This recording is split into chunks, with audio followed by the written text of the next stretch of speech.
Hey guys, welcome to another video. Happy Monday to whom's all watching this on a Monday. Today we're going to be figuring out how Dracula was a Christian hero. I don't know much besides I believe it was from a guy called Vlad the Third. Other than that, I don't know what this whole dealio is all about, but let's figure this out. Vlad the Impaler, also known as Dracula, was a Christian hero.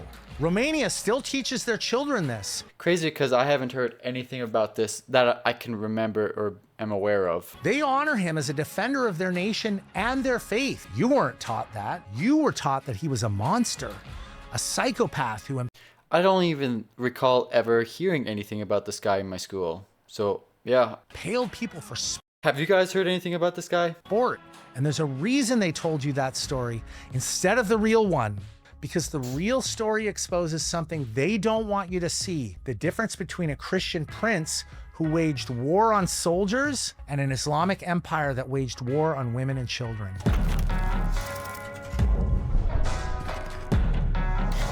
Very interesting. Here's what your history books left out. The Islamic Ottoman Empire was waging holy war against Christian Europe. Is this video going to be like extremely deep when it comes to a lot of the messed up things people have done in the past? They were swallowing Christian lands. I'm starting to think it city will. by city. And Vlad knew exactly what that conquest looked like because he spent his childhood as their hostage. He watched Christian cities fall. He saw what happened to the women, saw boys ripped from their mothers and converted at sword point. He watched his own. See, that's my big problem with Islam is the amount of times people get death threatened to where like you have to convert to us or religion or you die.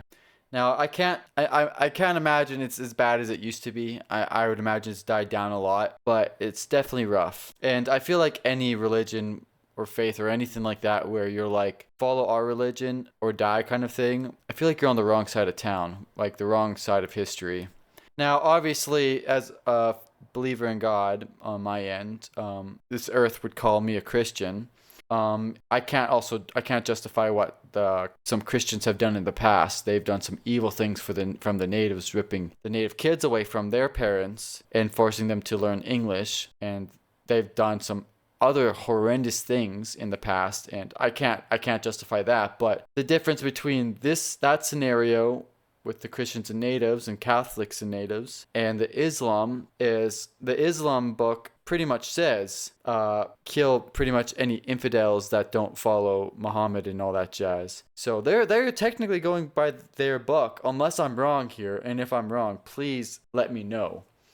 As for the Christian Bible, the Catholic Bible, whatever you want to call it, that they're going against what Jesus has taught. Jesus has taught to love our enemies, to show love in the way Jesus showed love. So anyone who took native kids away and tried to force Jesus and God on them, that's 100% opposite of what the Bible says. So that's where I sort of see it, where the Christians, what they did was messed up. It's completely against what Jesus has spoken about. As for the Islam Bible, with the Muhammad, it says to go kill people who don't convert to Islam kind of thing. So are they both wrong? Like, have what the people have done in the past messed up? Oh, definitely. And I don't condone it. Like, it's wrong. Like, there's a special place for people who throw people further away from Christ instead of showing them. Because I think the best way to bring someone to Christ is to show love to them the way Jesus would show them, and not push Jesus on them, but wait to see if they have some questions and then continue on from there kind of thing. Yeah. Anyways,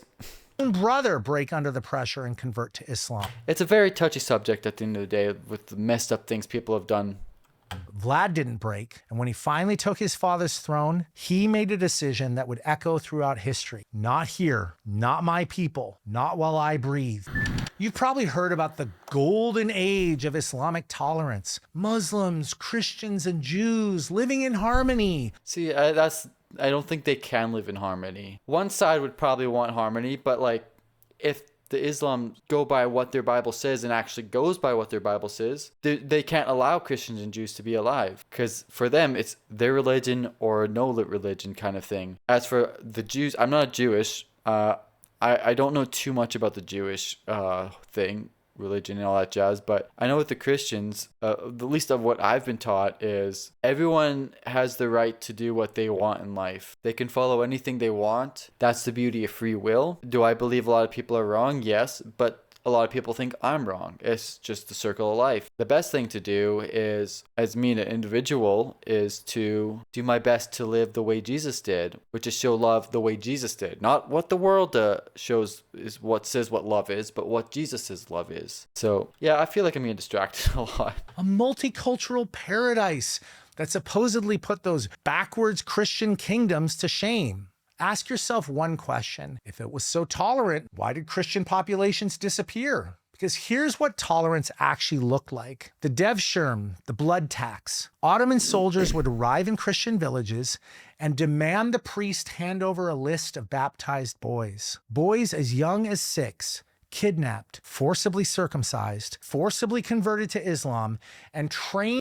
See, that's just my biggest thing with it doesn't have to just be Islam. It can be anything, even Christianity. You should never be forcing anyone to your religion. If you're forcing someone to your religion or you're going to kill them, you're in the wrong. And like I said before, some of the Christians and Catholics back in the day did some horrendous things to the natives, trying to force them to believe God and stuff and learn English and all that jazz. And I'm 120% against that. That's not how you bring people to your religion. Like I said before, Islam, their book says to force people pretty much to a degree. The Holy Bible says don't be forcing people. That's going to push people away. Yeah, no, it's so messed up. And there's going to always be people as well. It's like, well, if there was just zero religion at all, like everyone was just an atheist, the world would be a lot better place. Yes and no, probably. There's still going to be conflict at the end of the day. We're humans. We're all flawed, and we're all tend to violence too easily, I feel like. As soldiers used to conquer more Christian lands and steal more Christian children. Hundreds of thousands of boys over the centuries. Vlad watched this empire from the inside. He understood exactly what was coming for his people if he failed. So when the Ottomans sent envoys demanding tribute, gold, and boys for the Devshirme, Vlad didn't negotiate. He impaled the envoys. So I need to figure out what century when this happened. Yes, the character of Dracula was loosely inspired by a real historical person named Vlad III, also known as Vlad the Impaler. Vlad Dracula, he Walchia, a religion in modern-day Romania. Vlad was born in 1431, while records or database. Okay, so this happened a very, very long time ago. How he earned his name. He was famous for his brutal methods of punishing enemies, most notably impaling them on a large stakes.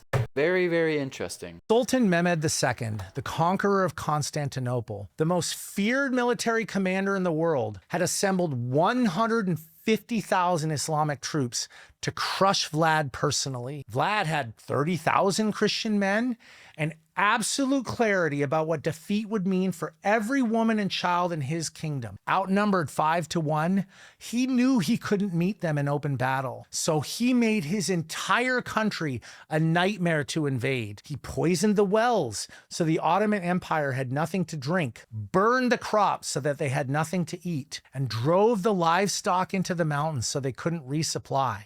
Then came the night raids, Vlad's men striking after dark, slaughtering soldiers in Sounds like he was actually a really smart guy.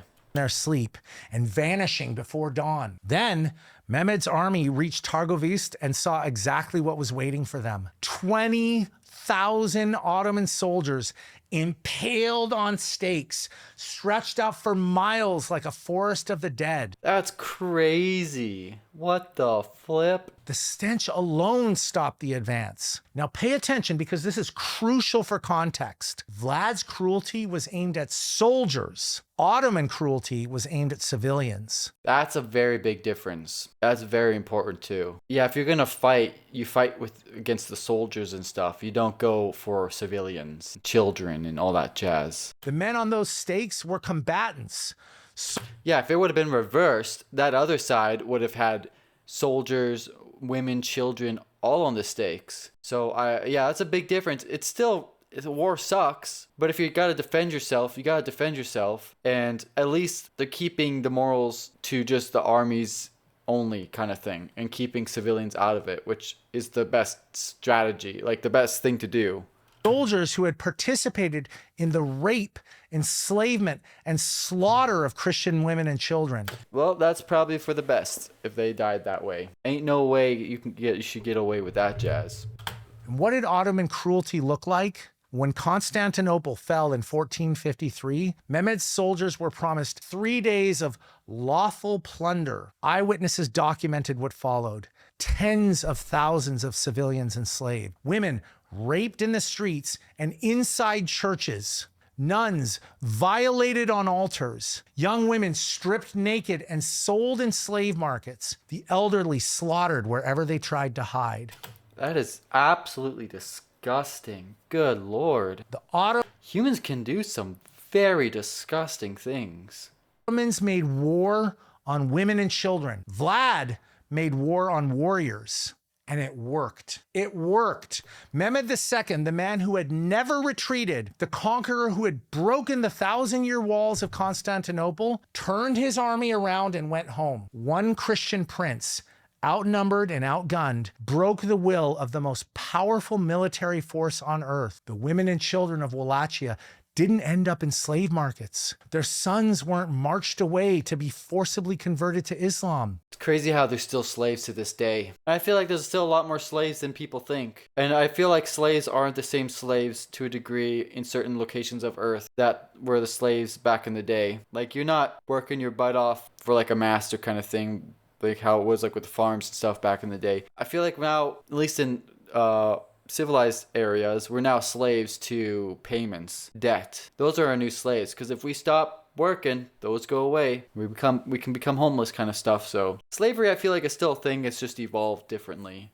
If you can live a life debt free, I'd say you're not a slave. That's why payments suck. If you can avoid payments, that's your best bet, because then you're not a slave to that payment. You can enjoy your work without being stressed if, oh, all of a sudden I lose my work, I'm going to lose things.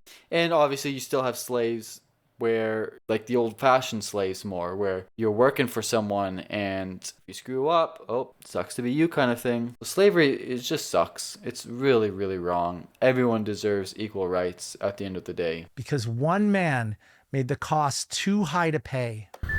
Oh, this guy sounds like a bloody legend back in the day. That's crazy. I can't believe I don't recall actually learning anything about this guy. For 400 years, Vlad was remembered as a defender of Christendom. Pope Pius II praised his military victories against the Turks, and Rome sent funds to support his campaigns. He built churches and monasteries, strengthened Wallachia's economy and legal system. He was a Christian hero who stopped an Islamic invasion, and everyone knew it. Then, in 1897, a British novelist named Bram Stoker needed a villain for his Gothic horror novel. He'd never been to Romania and knew almost nothing about the real Vlad, just the name Dracula and some old stories about cruelty that had been passed down and stripped of their context. Dracula wasn't even a villain's name. That's very, very interesting. It's always fascinating how people can easily rewrite history to a degree. Makes me sometimes wonder how much of our history has been altered to where what we think is what happened actually didn't happen. It meant his father was a member of the order. It's like I've only ever been taught that Canada and US and stuff only ever had black slaves. No one else was slaves. There's no such thing as other types of slaves. But in reality, there were white slaves, there were Asian slaves. Like, every race has been a slave. And the fact that I don't recall my school ever teaching me that all races were slaves and lots of races are still slaves and only the blacks were slaves. Like, it's just not right. I think everyone has the right to know the correct history where every race has been a slave at one point in time. And obviously in this day and age, thankfully, there's no more of that. Besides a different form of slavery, which is debt slavery. But then again, of course, if you go to third world countries, there's still actual slavery, not debt slavery. Of the Dragon, a Christian knightly order sworn to defend Europe against Islamic invasion. The name literally marked him as a defender of the faith.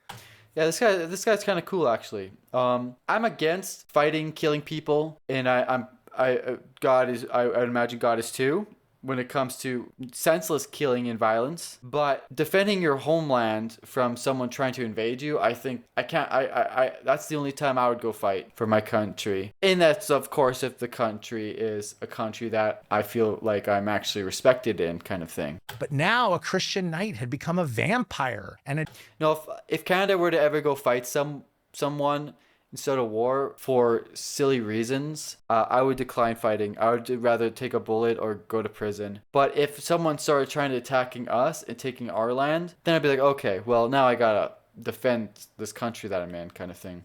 defender of Christendom had become a symbol of evil. Entire generations have grown up thinking Dracula means monster instead of dragon knight.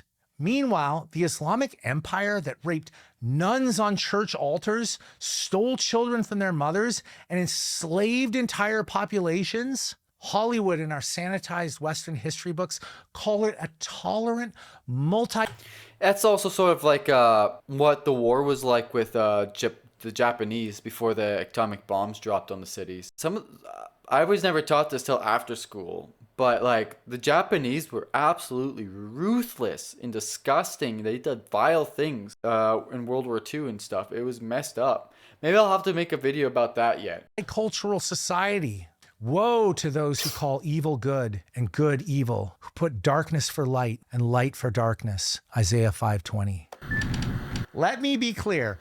I am not saying we should be impaling enemy combatants on stakes. Christianity has done more than just defend Christian lands. It's made warfare itself less brutal over the centuries. The very reason we can look at certain acts of war and call them cruel is because Christian values shaped our conscience. For most of human history, cruelty to the conquered wasn't an atrocity.